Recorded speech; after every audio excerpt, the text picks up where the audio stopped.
Bismillahirrahmanirrahim. Assalamualaikum warahmatullahi wabarakatuh. Alhamdulillah wassalatu wassalamu ala rasulillah amma ba'du. Ada sebuah ungkapan dari seorang ulama besar asal kota Mesir, Iskandaria, bernama Imam Ibnu Athaillah As-Sakandari, mengatakan, Matali'ul anwar al-qulub wal asrar. Tempat terbitnya cahaya ilahi itu adalah di dalam hati manusia dan relung batin. Bagaimana kemudian hati inilah yang kemudian mampu memancarkan cahaya ilahi. Itu adalah ungkapan dari seorang ulama besar, tokoh tasawuf bernama Imam Ibnu Athaillah As-Sakandari, seorang ulama besar yang lahir di kota Mesir pada tahun 648 Hijriah. Salah satu karya terbesarnya yang kemudian hingga saat ini karyanya itu masih dibaca oleh umat Islam dari sekian generasi, termasuk daripada masyarakat Indonesia, adalah Al-Hikam Athaillah. Insya Allah pada kesempatan kali ini kita akan membahas bersama dengan guru kita Cak Islah Bahrawi dengan tema belajar dari Ibnu Athaillah As-Sakandari. Saya akan sapa beliau. Assalamualaikum warahmatullahi wabarakatuh. Terima kasih Cak Islah sudah hadir lagi di kajian Islami. Semoga sehat selalu. Amin. Selanjutnya sahabat saya Ustadz Mahfuzul Huluki. Assalamualaikum warahmatullahi wabarakatuh. Terima kasih sudah hadir kembali. Silakan duduk di kursinya masing-masing. Kita akan membahas tentang belajar dari kecerdasan spiritual Imam Ibnu Athaillah As-Sakandari, seorang ulama besar dari kota Iskandaria Mesir. Karya-karyanya hingga saat ini dibaca oleh masyarakat dan umat di berbagai belahan dunia. Sebelum itu kita awali dengan pembacaan salawat kepada Nabi Muhammad SAW. Saya minta kesediaan dari sahabat saya. Saya kembali ke Cak Islah Bahrawi. Tema kita adalah tentang belajar dari kecerdasan spiritual Ibnu Athaillah As-Sakandari. Kenapa kita bahas ini? Karena zaman ini kita butuh pencerahan spiritual. Dan salah satu menurut saya adalah ulama besar yang sampai saat ini pandangan-pandangannya, kemudian kitab-kitabnya masih dikaji hingga saat ini adalah Ibnu Athaillah As-Sakandari. Bisa disampaikan Cak Islah? Ya, Ibnu Athaillah ini memang melalui hikam menjadi seseorang yang sangat luar biasa, dan hikam ini kan menjadi magnum opusnya, ya, sama seperti Ihya kalau di Imam Al-Ghazali. Meskipun sebenarnya ada satu kitab dari Ibnu Athaillah yang juga menarik, Al-Qaulul Mujarrad fil Ismul Mufrad, ya. Itu sangat bagus sekali karena itu perdebatan antara Ibnu Taimiyah dengan Ibnu Athaillah tentang tasawuf. Itu sangat menarik, meskipun ya tetap. Ya saya jujur saja sampai sekarang itu saya baca hikam itu nggak bisa sendirian. Saya harus dibimbing karena banyak hal-hal yang agak rumit kalau dipahami. Tidak seperti kitab-kitab yang Al-Qaulul Mujarrad tadi. Ini memang agak sedikit rumit, harus dibimbing lah. Sama seperti ketika kita membaca Ihya-nya Imam Ghazali, harus ada yang bimbing. Tapi memang kita harus mengakui bahwa Ibnu Athaillah ini menjadi luar biasa karena Ibnu Athaillah ini memang menjadi salah satu struktur, kalau tidak salah ketiga ya, betul, dari Thariqah As-Sadzili. Nah ini menjadi sangat luar biasa bagaimana seorang yang lahir di Alexandria. As-Sakandari ini kan sebenarnya Alexandria. Alexandria ini adalah wilayah paling plural di Mesir. Kristen Koptik itu terbanyak itu ada di Alexandria. Nah, justru disitulah beliau ini melahirkan satu perilaku-perilaku yang sifatnya sufistik dari sebuah tempat yang plural. Nah ini akan nanti kita bahas, bahas kita lebih dalam lagi. Tapi yang penting adalah kita ingin mendalami dari aspek batin di dalam kehidupan kita, karena kita memang terdiri dari dua, ada juga zahir dan juga batin. Di kesempatan kali ini Cak Islah kita akan mendengarkan lantunan ayat suci Al-Quran yang akan dibacakan oleh Ustadz Mahfuzul Huluki. A'udzu billahi minasy syaithanir rajim. Bismillahirrahmanirrahim. Ya bunayya innaha تك مثقال حبة من خردل فتكن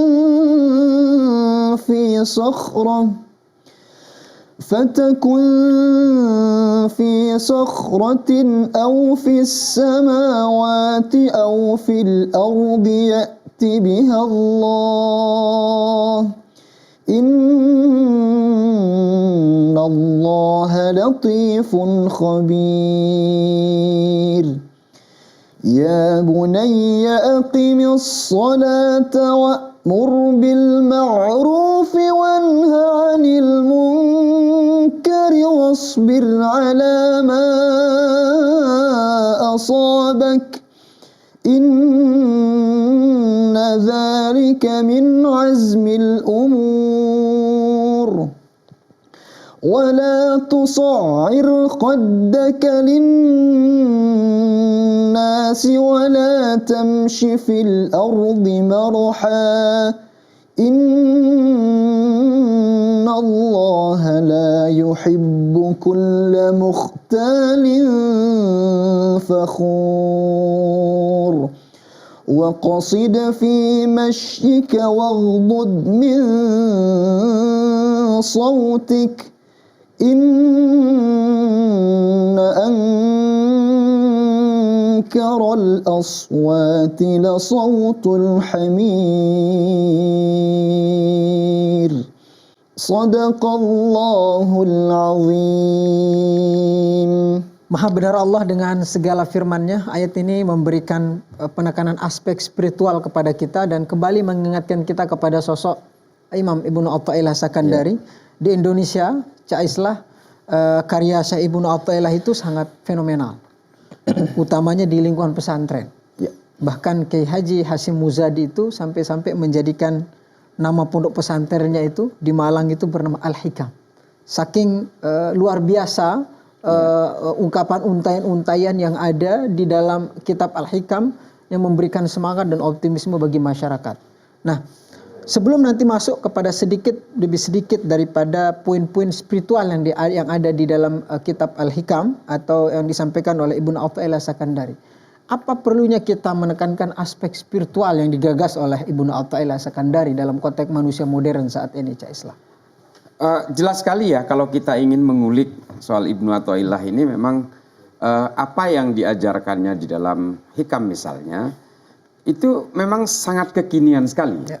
Bagaimana konsep-konsep sufistik yang diajarkan oleh Ibnu Athaillah dalam Hikam itu memberikan keleluasaan di dalam kehidupan kita sehari-hari bahwa tidak diharamkan juga mencari harta misalnya. Yang penting kita tidak dikendalikan oleh harta itu. Dan kita tetap dikendalikan oleh Allah. Artinya titik transendental kepada Allah itu tetap menjadi perspektif apapun. Silahkan kita melihat duniawi itu, dunia ini lewat perspektif apapun. Tapi jangan lupa bahwa CCTV kita yang paling besar itu adalah CCTV dari Allah gitu. Nah, ini kan pola-pola yang berusaha dibangun oleh Ibnu Athaillah dalam Hikam ini. Kesadaran kita bahwa apapun yang kita lakukan, baik jahat ataupun buruk, itu tetap di bawah kendalinya Allah. Tetap dalam pengawasan Allah. Meskipun kita pelakunya. Nah ini sangat menarik ya. Kalau kita lihat hari ini bahwa kita tidak boleh diatur oleh dunia. Kita tidak boleh diatur oleh uang. Kita tidak boleh diatur oleh medsos. Kita tidak boleh diatur oleh TV-TV, tontonan-tontonan dan sebagainya. Karena bagaimanapun justru kitalah yang diatur oleh Allah sehingga kita harus mengatur mereka. Nah kurang lebih seperti itu. Kalau kita al-qaulul mujarrad misalnya. Ini Lataiful Minan. Waduh itu luar biasa. Bagaimana seorang Ibnu Athaillah itu betul-betul mempertahankan pola-pola sufistik yang harus dibangun di setiap manusia. Bahwa keyakinan yang saya baca dari berbagai kitab-kitabnya Ibnu Athaillah ini bahwa ketika manusia itu betul-betul bertumpu kepada Allah, betul-betul di bawah pengawasan Allah, maka penyimpangan-penyimpangan moral dan etika itu tidak akan dilakukan oleh manusia. Intinya itu. Kalau kita lihat dari semua kitab-kitab yang ditulis oleh Ibnu Athaillah. Baik, sesaat lagi tetaplah bersama kami dalam program Kajian Islami TVRI.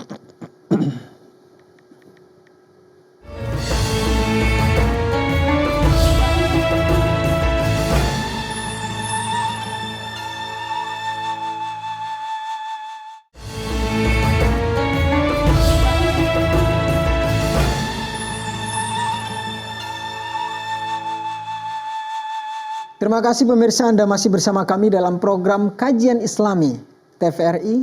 Kita membahas tentang belajar dari spiritual Ibnu Athaillah As-Sakandari. Saya akan, karena tadi teringat yang disampaikan oleh Cak Islah bahwa betapa seorang Ibnu Athaillah As-Sakandari itu sangat toleran ketika melihat suatu hukum ya. Misal beliau juga di dalam bait-bait hikamnya menyebutkan iradatukat tajrid ma'a iqamatillah iyyaka fil asbab. Jadi beliau juga menyebut ada maqam tajrid dan juga ada maqam asbab.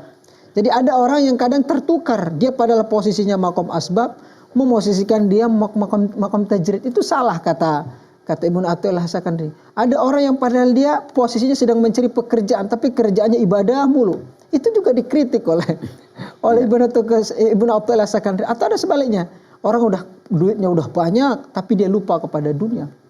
Inhitat kata dia terbuang daripada jurang yang sangat dalam. Bagaimana bisa lebih dalam lagi melihat pernyataan Ibnu Athaillah ini, Cak Islam?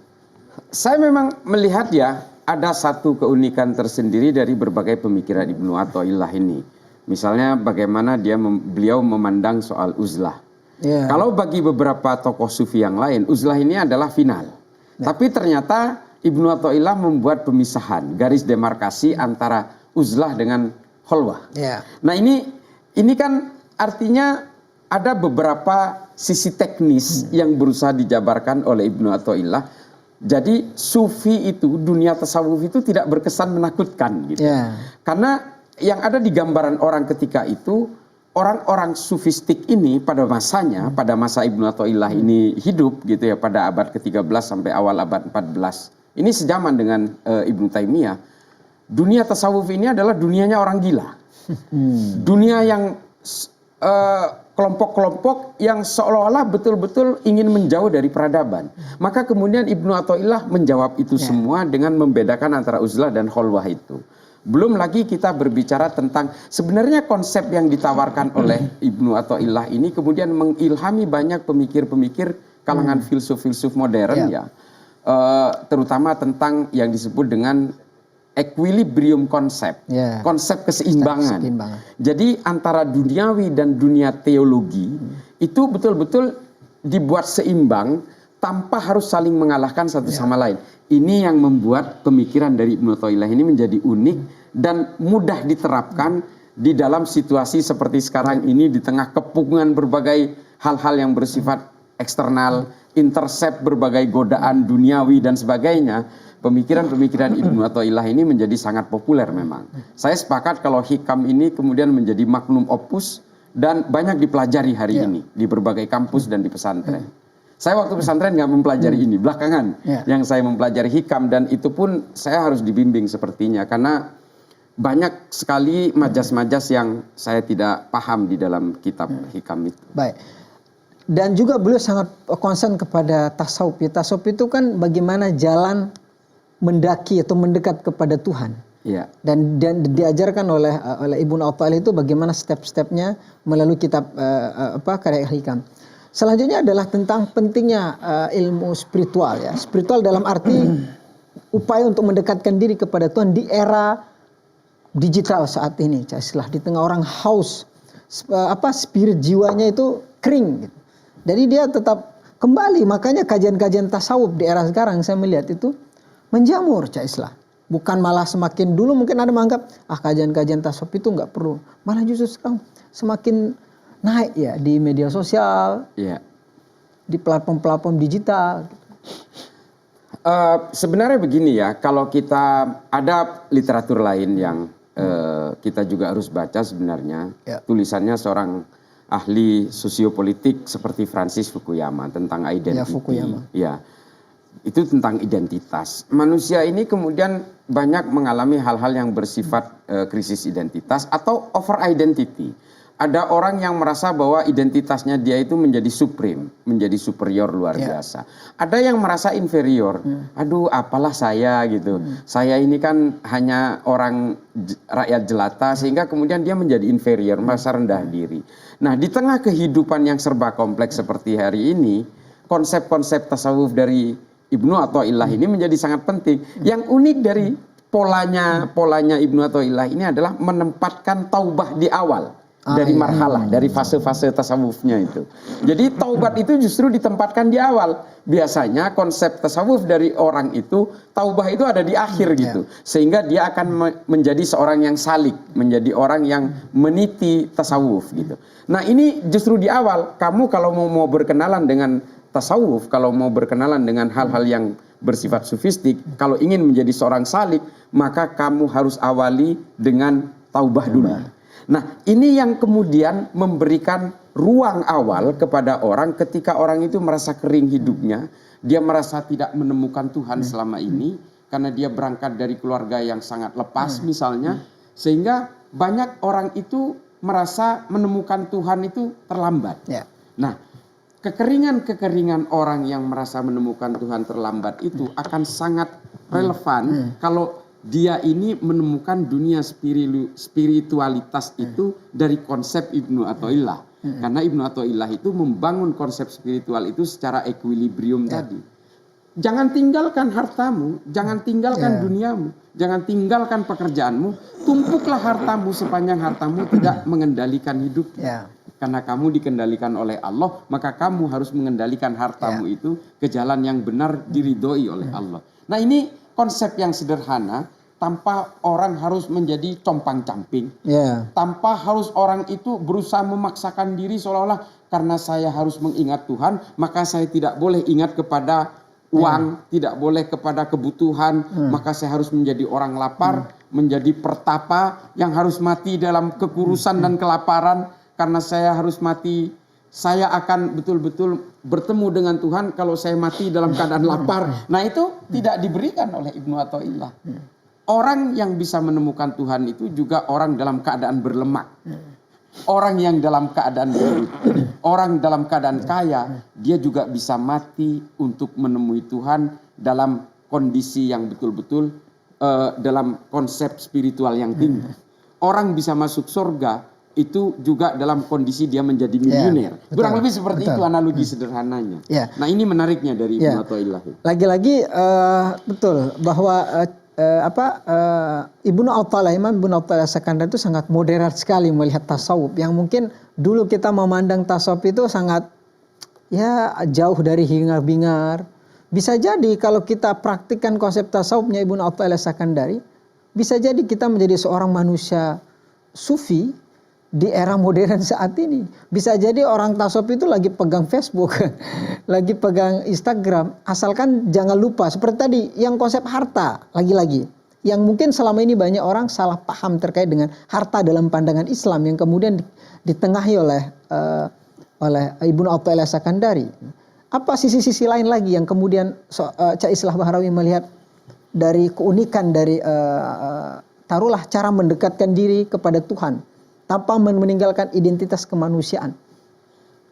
Ya, satu hal yang seperti yang saya bahas di awal tadi ya, mungkin ini adalah efek dari Ibnu Athaillah kan lahir di Alexandria, di tempat di mana di situ ada Kipti, ada orang-orang Koptik Kristen yang tidak semuanya Islam di Alexandria itu, ada orang-orang non Islam juga, sehingga dia sangat moderat pada masanya. Dan dia betul-betul humanismenya tinggi. Betul. Dia memandang orang Kristen di sana, dia karena dilahirkan dari orang tua beragama Kristen lalu dia menjadi Kristen. Tanpa dia harus kehilangan spiritualitas, dia kemudian menghargai orang. Nah ini yang bisa terbangun dari situ. Dan kalau kita baca Lataiful Minan misalnya, pemberontakan dia terhadap kakeknya yang anti terhadap tasawuf misalnya, di situ Ibnu Athaillah menggambarkan bahwa tasawuf itu tidak senorak yang kamu bayangkan loh, kayak gitu. Kurang lebih seperti itu di Lataiful Minan itu. Bahwa tasawuf itu tidak semenyeramkan seolah-olah kalau seorang sufi itu harus menjadi orang yang sedang menggendong pundi untuk makanan, baju-baju dan sebagainya, dan memegang tongkat lalu berkelana gitu. Dan itu juga menjadi diskusi yang menarik dengan gurunya Ibnu Athaillah, Abul Abbas Al-Mursi. Itu di situ bagaimana diskusi-diskusi untuk mereposisi fungsi tasawuf itu terjadi di dalam kitab-kitab. Ini menarik sekali bahwa menjadi seorang sufi, menjadi seorang salik itu nggak harus norak kemudian harus pakai baju compang-camping, dan tidak boleh juga tulang ini digambarkan di dalam kitab kita. Tulang ini yang ada di sini tidak harus nonjol juga. Nah, ini artinya orang untuk bertemu dengan Allah itu tidak harus menjadi orang melarat gitu. Tidak harus menjadi orang yang hanya memakan kurma 1 biji sehari. Nah, ini yang digambarkan oleh Ibnu Athaillah, sehingga ini bisa dibilang tasawuf kontemporer pada masanya, yang masih layak dan masih lentur untuk dilaksanakan hari ini bagi orang-orang yang merasa kekeringan itu. Ini luar biasa. Bagaimana marhalah, tahapan-tahapan seseorang untuk menjadi seorang yang sufi, menemukan Allah tanpa harus kelihatan compang-camping. Ini kan menjadi satu antitesis tasawuf yang dikenal oleh pada orang-orang Arab pada masanya. Ini yang kemudian menjadi sesuatu rujukan kepada kita hari ini. Kalau kemudian orang ingin kembali kepada Allah, ya tidak harus menjadi orang yang harus menanggalkan semuanya. Karena bagaimanapun peradaban manusia ini akan berjalan dengan logikanya sendiri. Jadi kita tidak harus memundurkan peradaban kita hanya untuk bertemu Allah. Allah bisa ditemui hari ini juga tanpa harus memundurkan peradaban. Karena peradaban ini akan maju dengan logikanya, tidak bisa dibendung dengan apapun. Nah, ini yang menjadi gambaran kepada kita bahwa konsep spiritualitas dan kecerdasan dari Ibnu Athaillah ini masih layak untuk dilaksanakan hari ini, dan saya yakin juga sampai nanti, sampai kapanpun. Baik, ini nanti saya akan minta Cak Islah elaborasi lebih dalam, karena banyak orang terjerumus dalam pandangan-pandangan seperti ini yang kelihatannya di agama, padahal itu ada syahwat pribadi dia, syahwat khafi. Sesaat lagi tetaplah bersama kami dalam program Kajian Islami TVRI.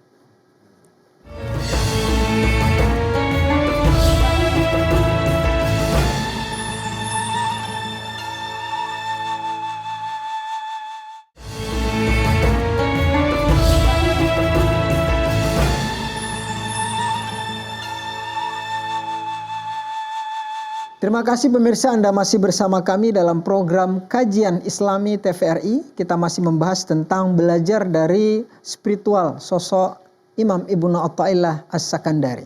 Tadi yang saya tanyakan ke Cak Islah itu adalah makom yang kalau nggak salah di pasal kedua yang ditulis dalam kitab Al-Hikam karya Ibnu Athaillah As-Sakandari tentang syahwat dan himmah.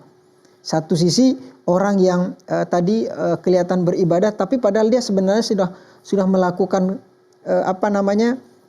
syahwat khafi, syahwat yang tersembunyi atas nama agama. Ataupun sebaliknya ada orang yang sudah diberikan makom tinggi oleh Allah, dia rezeki sudah cukup, nggak perlu lagi, padahal dia masih cari-cari lagi. Itu adalah inhitatu minal himmatil aliyah katanya. Itu merupakan satu kejatuhan dari posisi yang tinggi. Seharusnya dia kalau posisi seperti itu ya udah ibadah, fokus hati, nggak perlu lagi pansos sana sini, begitulah kurang lebih Cak Islah. Bagaimana? Ini saya rasa banyak masyarakat terjerumus dalam konsep ini, Cak Islah. Ya, memang sebenarnya kalau kita mau baca ya, ada salah satu kutipan yang juga ditulis oleh Ibnu Athaillah dalam Fil Ismul Mufrad itu, jawaban terhadap Ibnu Taimiyah ketika itu. Beliau mungkin salah saya, tapi ada dalam bagian salah satu kitabnya Ibnu Athaillah, bahwa ketika Nabi mendengar ada salah seorang sahabat yang kerjaannya itu hanya sholat terus. Kalau siang dia puasa terus. Kalau malam itu udah sholat, pokoknya sholat malam, bentar-bentar sholat, ngaji, habis itu puasa gitu. Sampai ditegur sama Rasulullah. Saya aja nih yang Rasul nih. Kalau saya ngantuk itu tidur. Nggak maksain sholat malam. Kalau saya itu lagi lapar, ya saya makan. Saya nggak maksain puasa. Nggak usah maksa-maksain diri. Atas nama ibadah, atas nama kedekatan kepada Allah. Kita sebagai manusia itu harus menjalani kehidupan kita sebagai manusia biasa. Gitu.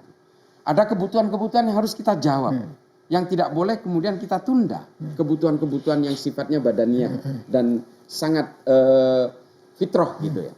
Nah, ini juga ditulis di situ. Artinya apa di sini? Bahwa melebih-lebihkan terhadap sesuatu, baik dalam hal yang duniawi atau baik yang sifatnya ukhrawi, termasuk juga kebutuhan-kebutuhan spiritual, ini memang diminta oleh Ibnu Athaillah ini dengan berbagai makom-makom yang ada dalam tahapan hikam itu. Nah, hari ini kan orang banyak sekali orang ketika merasa sudah hijrah, ya gitu, sudah merasa sudah lebur dosanya. Ketika orang itu sudah menemukan Tuhan, merasa sudah, aduh dulu saya banyak dosa nih, sekarang saya udah tobat, saya sudah menemukan Tuhan. Apa yang dilakukan dia? Akhirnya dia sibuk menghitung dosa orang lain. Nah ini kan yang sekarang fenomena itu terjadi, dan ini bukan Ibnu Athaillah banget gitu. Nah ini yang harus kita pelajari dari situ, bahwa ketika kita sudah merasa melebur dengan Allah, ketika kita sudah merasa menemukan Allah, ya artinya kita sudah tidak gelisah lagi. Seharusnya tidak boleh gelisah lagi dengan hal-hal yang bersifat duniawi. Ya. Apa yang dilakukan, maksiat yang dilakukan oleh orang di depan mata sekalipun, ya kita nggak usah peduli dengan itu. Toh kita sudah punya badan kita yang sudah menyatu dengan Allah. Nah ini yang diajarkan oleh Ibnu Athaillah kepada kita hari ini, bahwa ya kita jangan lagi terpengaruh oleh faktor-faktor eksternum yang ada di luar kita hari ini, bahwa kita betul-betul kalau untuk urusan Allah kita itu betul-betul internum. Nah ini ajaran-ajaran dari Ibnu Athaillah dalam menemukan konsep spiritualitas itu yang sebenarnya juga mengilhami Immanuel Kant sebenarnya. Tapi memang tidak tertulis secara rigid di situ, secara spesifik bahwa ini dari hikam gitu ya. Tapi kalau kita lihat pemikiran Immanuel Kant itu banyak yang punya similarity, punya kesamaan-kesamaan dengan pemikiran Ibnu Athaillah di dalam hikam. Bagaimana dia menempatkan moral manusia, bagaimana dia moral manusia dengan lingkungan, dan bagaimana moral manusia dengan ketuhanannya. Ini sebenarnya konsep-konsep hikam itu banyak mengilhami pemikir-pemikir barat. Nah, oleh karena itu ya ini sangat bagus untuk diterapkan oleh kita, pemikiran-pemikiran Ibnu Athaillah ini sangat luar biasa. Ya mudah-mudahan kita semua bisa mengikuti jejak beliau dan betul-betul bisa mengatur keseimbangan itu tanpa kita harus menjadi seorang sufi yang selalu seolah identik dengan kehidupan yang compang-camping gitu ya, bau dan sebagainya. Kalau saya ingat Abdullah ibnu Abbas radhiyallahu an ketika menyadarkan orang-orang Khawarij, beliau sederhana saja, tidak mau berdebat panjang-panjang.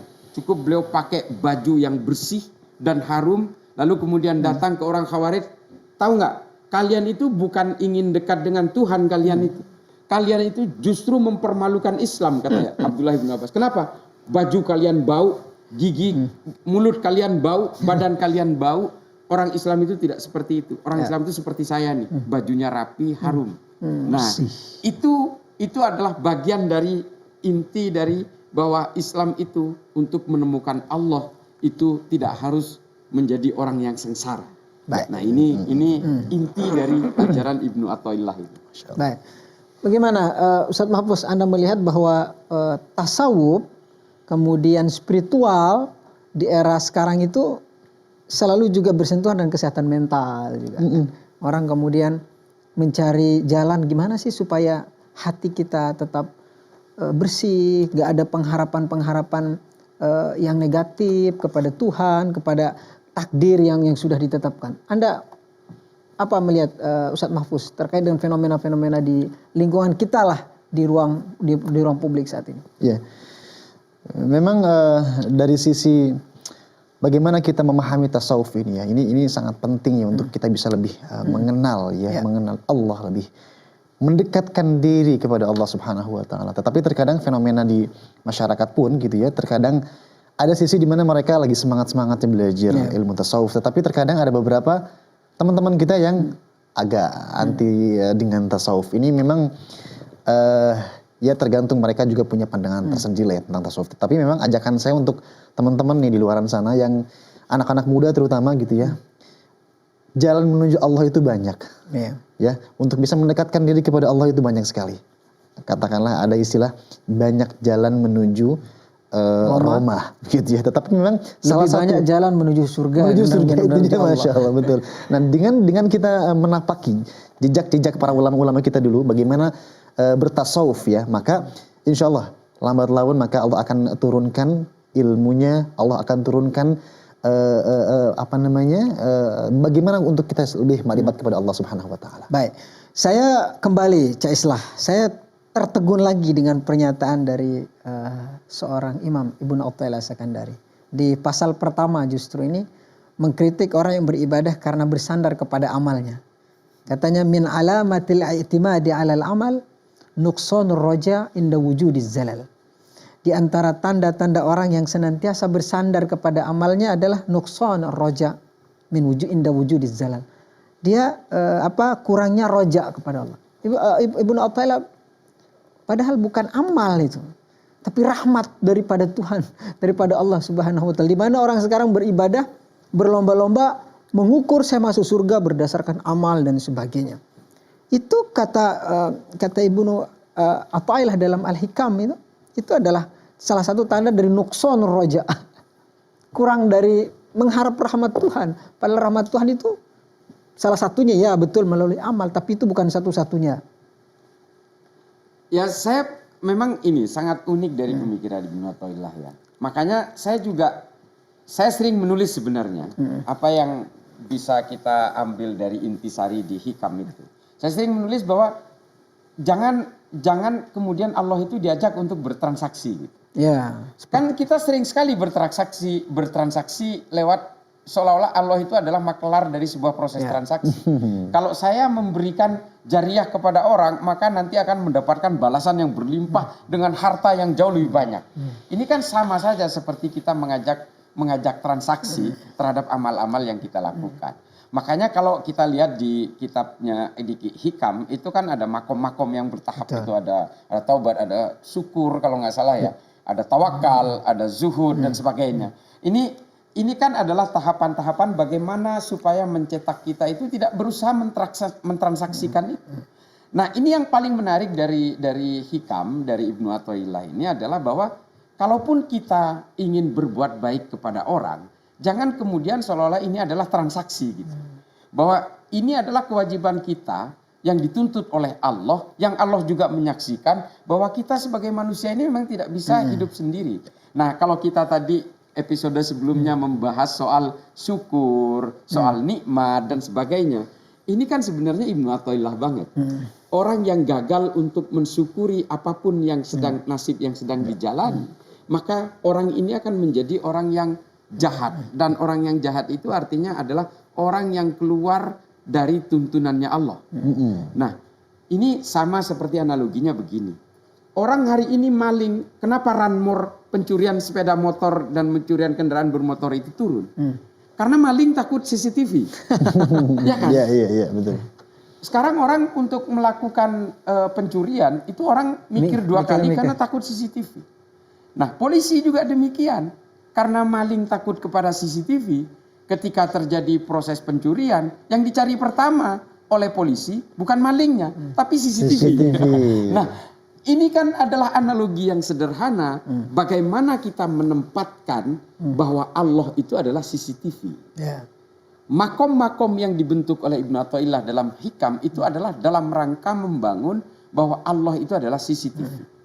CCTV inilah nanti yang akan mengukur yang menjadi katarsis dari semua perbuatan kita. Jangan kemudian kita ketika memberi amal kepada orang, nih saya kasih kamu 100.000. Lalu kemudian dia berharap Allah akan memberikan 10 juta dari 100.000. Ini namanya mengajak Tuhan untuk melakukan transaksi. Nah ini yang kemudian harus dihindari, bahwa biarlah Allah itu memainkan kalkulatornya sendiri. Fid dunya wal akhirah. Ini yang harus kita sadari hari ini.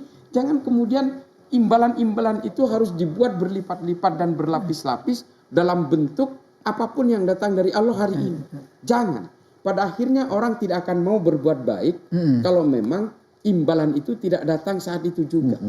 Nah ini efek-efek yang dihindari oleh Ibnu Athaillah dalam Hikam, bahwa konsep-konsep tawakal dan sebagainya, zuhud, sabar, syukur, termasuk juga taubat dan segala macam itu pada akhirnya akan dirasakan oleh kita ketika kita betul-betul sudah berada dalam poros yang benar menuju Allah. Dan Allah akan betul-betul menjaga kita sampai di pintu akhirat. Nah ini kan betul-betul akan menjadi gambaran kepada kita bagaimana pemikiran Ibnu Athaillah ini menjadi sangat penting hari ini buat kita. Baik. Masya Allah. Nanti kita akan membahas lagi Ustadz Mahfuz terkait dengan model ibadah pedagang yang tadi disebut oleh Cak Islah transaksi. Sesaat lagi tetaplah bersama kami dalam program Kajian Islami TVRI.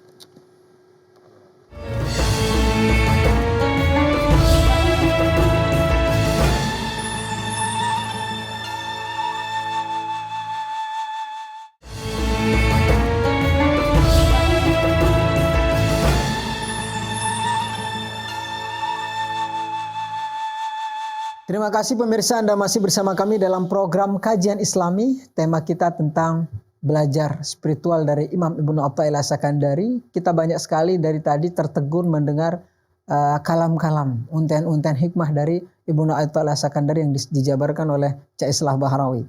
Tadi juga disinggung tentang Islam beragama ala pedagang. Banyak jenisnya sebenarnya Cak Islah. Ada berdakwah ala pedagang yang kemudian saya mau ibadah karena iming-iming masuk surga. Ini juga yang disinggung oleh Rabi'atul Adawiyah.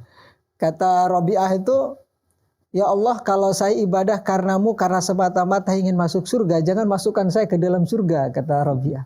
Ya Allah kalau saya ibadah karenamu karena takut neraka, masukkan saya ke nerakamu ya Allah. Tapi kalau saya ibadah kepadamu karena semata-mata cintaku padamu, jangan kau menoleh dariku. itu kata-kata seorang tasawuf juga yang punya konsep namanya mahabbah. Itu juga makanya saya melihat orang-orang tasawuf itu semakin dia tinggi dekatnya kepada Tuhan, dia semakin luas sekali Cak Islah. Betul. Itu kalam salah satu dari Rabi'atul Adawi. Ya termasuk al-i'tiraf Abu Nuwas. Ini kan luar biasa itu. Bahkan ya dia menganggap bahwa dia betul-betul pasrah kepada Allah gitu. Kasarnya gini ya, kalau kita gambarkan secara maknawi kan sebenarnya kalau memang menurutmu saya layak ke neraka, ya taruh aja di neraka gitu. Kalau memang saya dianggap tidak layak masuk surga, ya sudah gitu. Nah ini artinya adalah kepasrahan kalangan tasawuf. Orang-orang sufi pada zaman itu memang kebangkitan tasawuf di Timur Tengah, di Arab ketika itu memang ketika Arab itu betul-betul mengalami keterpurukan secara politik, belum lagi dihantam oleh ta'un amwas misalnya, pandemi pada zaman itu, sehingga banyak orang kemudian, ya Allah ngapain saya mikirin duniawi di tengah ancaman-ancaman yang sedemikian rupa. Meskipun banyak juga dari kalangan tasawuf pada masanya itu menjadi orang yang bisa dianggap murtad. Ya, Abu Bakar Razi, Abul A'la Al-Ma'arri, Ibnu Muqaffa, ini kan orang-orang yang terlalu sufistik, pada akhirnya dia itu justru kehilangan itu. Nah, Ibnu Athaillah itu memberikan formula bagaimana cara kita untuk tetap hidup normal seperti biasa, dan tapi di satu sisi kita jangan pernah lepas kendali dari Allah. Nah ini kan formula yang sangat menarik ketika Ibnu Athaillah harus berdiri di tengah-tengah antara konsepnya Imam Ghazali, Al-Kindi, Al-Farabi, dan konsep-konsep sebelum itu seperti Abul A'la Al-Ma'arri yang kemudian menjadi murtad, Ibnu Muqaffa dan sebagainya. Nah Ibnu Athaillah ini kemudian memberikan formula baru bahwa untuk menjadi seorang sufi, menjadi seorang salik misalnya, ya itu tidak harus menjadi seperti Abul A'la Al-Ma'arri. Tidak harus juga menjadi seperti Al-Ghazali kalau memang tidak mau. Tidak harus menjadi seperti Rumi, Tabrizi dan seterusnya. Ini loh, jalanin aja. Ini kalian akan betul-betul menemukan spiritual yang tinggi, akan bertemu dengan Allah dalam konteks kehidupan sehari-hari tanpa harus ditinggalkan. Ini kan menarik gitu. Nah, ya ini hari ini kepada masyarakat termasuk kita semua, konsep ini sebenarnya bisa dipakai, cuma kadang-kadang kita belum siap juga. Baik, tapi memang tadi lagi-lagi bahwa kita masih kebanyakan model ibadah kita adalah ala pedagang ya, artinya cari untung. Saya mau ibadah karena ya biar saya lulus di ujian UAS atau ujian apa gitu, atau biar bisa beli mobil, atau biar bisa punya rumah. Jadi saya sebut zikir. Itu kalau orang-orang tasawuf mengatakan itu bukan tidak boleh, tapi itu sangat makomnya sangat rendah sekali ya. Itu makomnya janganlah. Kalau orang sudah level, sampai dulu pernah ada teman saya bercerita, Anda kalau minta apapun di tanah suci itu kesampaian, tapi dia akhirnya sudah niat, pengen pesan apa, kepengen dia di Indonesia untuk nanti di depan Hajar Aswad untuk sebut keinginan. Artinya bahwa kita memang ibadah kita perlu peningkatan semakom standar, tidak hanya orientasinya kepada materi, tapi juga kepada bertemu kepada si dia. Itu yang paling tinggi seperti diidamkan oleh Rabi'atul Adawiyah itu. Iya, iya. Bahkan kalau kita baca terjemahan hikam dalam versi Inggris, memang dia menggambarkan bahwa posisi spiritualistik itu beyond, bahasanya beyond. Ya, beyond. Di atas segalanya sudah. Jadi kalau kemudian membahasakan Allah itu, atau taruhlah rahmat Allah itu hanya dalam bentuk materi-materi yang bisa disentuh dan diraba dan juga dilihat, itu berarti sudah nggak beyond lagi. Nah, Ibnu Athaillah ini kalau terjemahan bahasa Inggris ya, hikam itu banyak sebenarnya, bisa diunduh gratis juga. Itu memang kata-kata beyond inilah yang selalu ditekankan. Bahwa untuk bisa mencapai beyond itu, tidak harus juga meninggalkan yang present gitu. Apa yang dialami oleh hari ini. Nah, ini memang mengajak kita untuk kemudian kita harus meminimalisir proses-proses transaksional tadi. Janganlah bertransaksi dengan Tuhan. Hanya untuk menemukan Tuhan itu tidak perlu untuk melakukan proses-proses transaksi. Kita hari ini kadang-kadang banyak di sekitar kita. Ada teman-teman kita juga, besok nih ujian. Bukannya belajar, dia sholat malam. Tujuannya apa? Supaya dia dapat hidayah dan tiba-tiba pelajaran yang sudah didapat itu muncul semua. Ya enggak lah kalau nggak belajar. Kadang-kadang bikin istighosah juga di sekolah gitu. Makanya Ibnu Athaillah itu tidak mengajarkan seperti itu. Besok ujian, ya kamu belajar lah. Berdoa istighosah sekaligus berdoa, sekaligus belajar. Ya. Dua-duanya diimbangin. Iya, makanya saya bilang dari awal tadi bahwa konsepnya Ibnu Athaillah ini adalah equilibrium, keseimbangan. Jadi ya ora et labora lah, kurang lebih seperti itu. Selain juga berusaha ya juga berdoa gitu. Nah ini equilibrium itulah yang bisa diterapkan hari ini. Makanya hikam ini masih menjadi kitab yang sangat populer. Kalau seperti Ihya ini memang kalangan tertentu yang mempelajari dan menerapkan karena memang di situ ada konsep uzlah yang mengasingkan diri dan juga termasuk puasa-puasa kan ada di dalam Ihya gitu. Puasa cukup makan, di situ diterangkan ketika saya berpuasa saya hanya makan 2 kepal nasi dan sebagainya. Nah ini kan nggak populer di zaman hari ini di tengah serbuan franchise, fast food dan sebagainya. Ini kan memang sulit untuk diterapkan hari ini kepada anak-anak muda termasuk juga komunitas normal seperti kita. Nah konsep-konsep hikam ini yang mungkin bisa dijalankan dalam rangka menemukan konsep spiritual supaya kita nggak kaget gitu. Hari ini kan orang yang kaget itu adalah orang yang merasa hijrah baru menemukan Tuhan. Ya seperti yang saya bilang tadi, ketika dia sudah merasa dosanya sudah hilang, dia akan sibuk menghitung dosa orang lain. Lalu ini kan sama saja seperti memindahkan dosa dari tempat yang satu ke tempat yang lain juga gitu. Nah ini yang betul-betul bisa kita terapkan hari ini. Baik. Bagaimana kemudian harapan Cak Islah Bahrawi dalam Indonesia, konteks Indonesia dengan konsep pembersihan? Makanya sampai sekarang torikoh di Indonesia itu kan menjadi sebuah cara untuk membangun Indonesia melalui revolusi, ya mungkin orang sebutnya jiwa ruh gitu. Harapan Cak Islah untuk spiritual bisa juga membangun bangsa gitu. Oh, sangat bisa sebenarnya. Saya kebetulan memang besar di sebuah keluarga yang menganut Thariqah Naksabandiyah di Madura. Mursyid juga Allah yarham Kiai Sirat dari kota lain sering datang ke tempat saya, ke rumah saya waktu saya kecil ini. Nah, bagaimana kemudian sikap-sikap yang kesabaran, tawaddu, dan juga sikap rendah hati, down to earth, low profile, di situasi yang seperti ini diperlukan oleh negara kita. Negara kita hari ini dipenuhi oleh orang-orang sombong. Sombong dalam konteks bukan sombong secara watak, tapi sombong dalam jabatan, sombong dalam kekuasaan, sehingga dia cenderung intimidatif, represif kepada rakyat, represif kepada orang-orang yang berada di bawahnya. Nah ini yang diperlukan oleh hari ini adalah spiritualitas. Kita memerlukan konsep-konsep tasawuf itu supaya kita tidak menjadi orang yang arogan. Percuma kita berteriak Allah Maha Besar, tapi kalau kita tidak merasa kecil. Ya. Kita berteriak Allahu Akbar, tapi kita juga merasa ikut menjadi besar juga. Nah, ini yang tidak boleh terjadi. Jadilah kita manusia yang betul-betul rendah diri. Ya. Bukan rendah diri, rendah hati dan tawadhu. Sama seperti para sufi yang ada, terutama dalam konsep hikam Ibnu Athaillah tadi. Baik, jadilah rendah hati dan kemudian kita memiliki sikap kesetaraan dalam hidup dunia dan akhirat. Itu kesimpulan yang saya ambil. Jadi saya nggak minta lagi kesimpulan karena tadi saya langsung ambil kesimpulan dari Cak Islah Bahrawi. Sedikit ke Ustaz Mahfuz.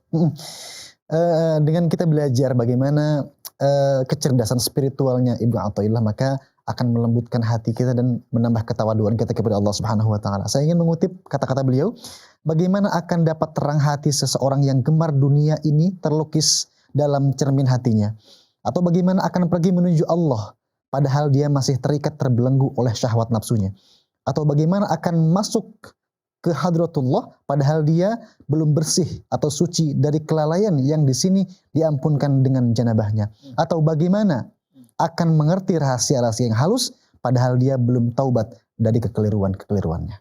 Terima kasih sekali lagi kepada Cak Islah Bahrawi dan juga Ustadz Mahfuzul Hulki dan seluruh masyarakat Indonesia. Mudah-mudahan tema kita kali ini memberikan edukasi buat seluruh masyarakat Indonesia bahwa kesesuaian antara lahir dan batin itu adalah salah satu menjadi titik tekan yang disampaikan oleh Imam Ibnu Athaillah As-Sakandari.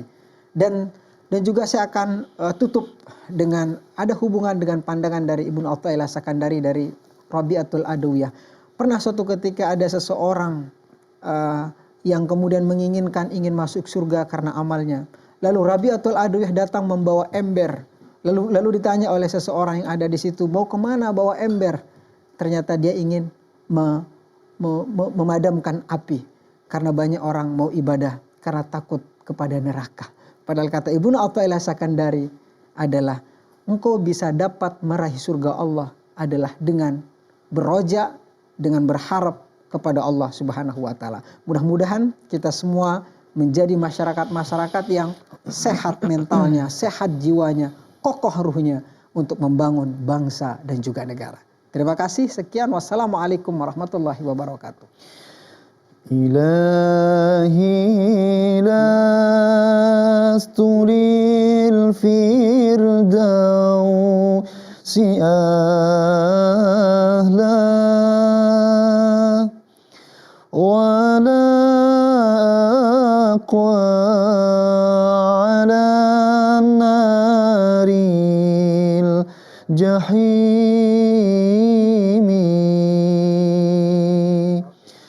فهب لي توبة